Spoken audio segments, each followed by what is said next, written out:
Oh, I'm blind. Who cares about how I look? People should accept me for who I am. Oh, I'm a therapist. I should just focus on the mind, not the body. Oh, if I do a video on look and appearance, people are going to think that I'm vain and shallow. Well, today I'm going to tell you how do I blindly enhance my look and why is it important to worry about how I look. I think that paying attention to how I look is very important because, like it or not, I live in the sighted world. And so people can judge me based on first impression, based on second, third impression, right? So if there are things that I can do to optimize the way I look, why not, right? Because I love to take good care of what I already have. Second of all, paying attention to how I look can show people that I have respect, that I care, I take good care of my body, because the mind and the body are all connected, right? When you take great care of your body, it affects the mind and vice versa. And I feel that paying attention, caring about how I look has really helped me to connect with others. It has helped me to get opportunities in terms of my career and personal life. So I'd like to share with you in this video things that I do to optimize, to enhance my look, even though I cannot see. So the first thing is to pay attention to my clothes. I know that I don't have to wear brand name clothes, I don't have to always dress up, but really do what I can to make myself presentable. So when I go shopping, I would go shopping with somebody that I would trust, right? And also choose things that are suitable for my body and also suitable for the environment and the occasion. Now I tend to dress up a little bit because I can't help it. I just love it because it makes me feel good when I wear things that I feel like I would look good in, and it makes me feel good. So a lot of it is actually for my own mental attitude as well. So I would tend to choose things that are safer.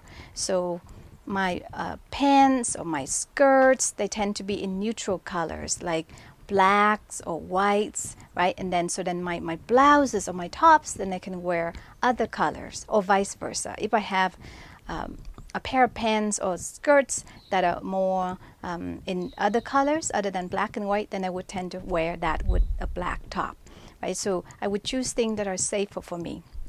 My favorite is actually to wear dresses, because even though it may look to people that I'm put a lot of effort into dressing up, but actually wearing dresses, it's just one piece, and I don't have to worry about matching them, right? And all I have to worry about is whether it's flattering for my body or not, or whether it's look appropriate or not. So I would use a color teller to help me tell colors of things. But a lot of the time, I actually can tell my clothes by the way they feel. So I know this one is a red dress because it's long sleeve and it has a square neck and it's kind of hugging to the body. And so I would tend to wear things that I know suitable for my body, because I'm a shorter person, I'm petite, so I don't tend to wear things that are too baggy or too long.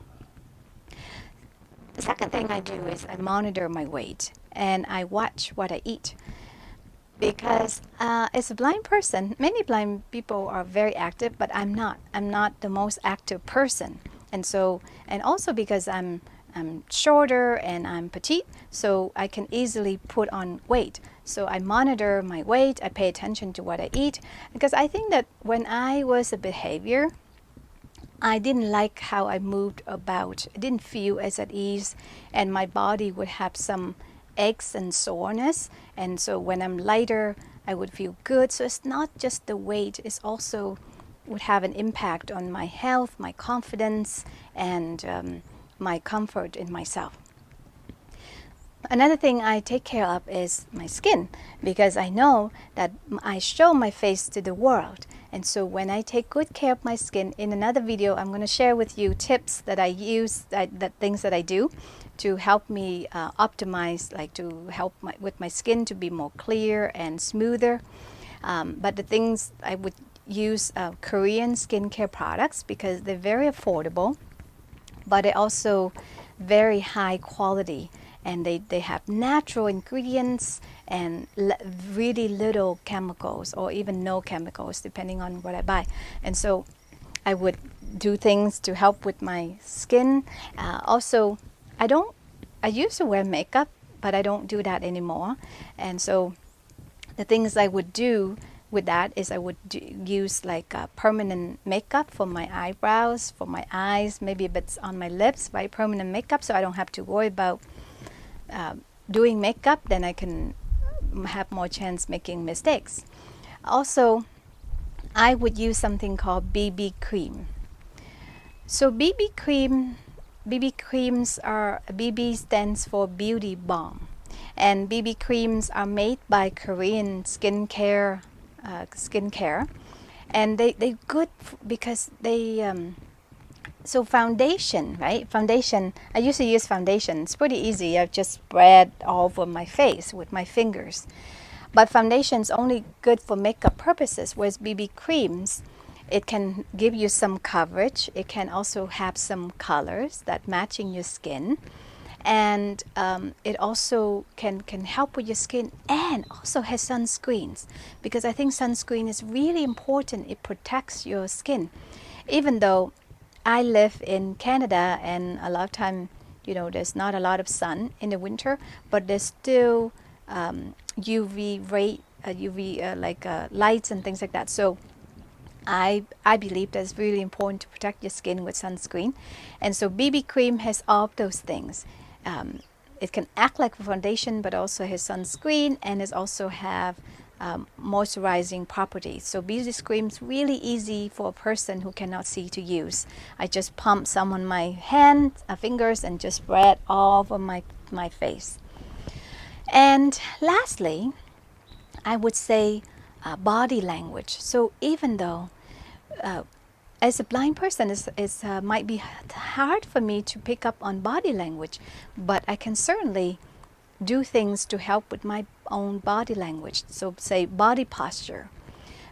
So I really pay attention to looking ahead of me and having my head up, right, rather than looking down, because sometimes there's that reflex that if I look down, I might be able to see, so I don't have to trip, even though I cannot see, right? But and then sometimes I would catch myself like hunching.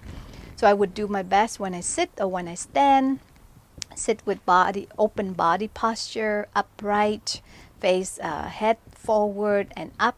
Oh, well, not up at the ceiling, but up, right? And eye contact. So even though I cannot have eye contact with people, but I pay attention to my facial expression, or how I try to connect with people. So when I listen to people, I would turn my face towards the sound of the voice. So I would either, especially in a group, right, I would either turn my face to the left or to my right, depending on where the voice is coming from. Because when I make an effort to connect with people that way, even if I don't have eye contact, but at least I'm making an effort to be looking at them. So this is my perspective. That is a person without sight. Paying attention to how I look shows that I care, and it helps me connect with people better, and it helps me to have good impressions with people. So these are some of the things I come up with, and in other videos I will talk more in details in other areas. So thank you for tuning in, and I will talk to you another time. Bye bye.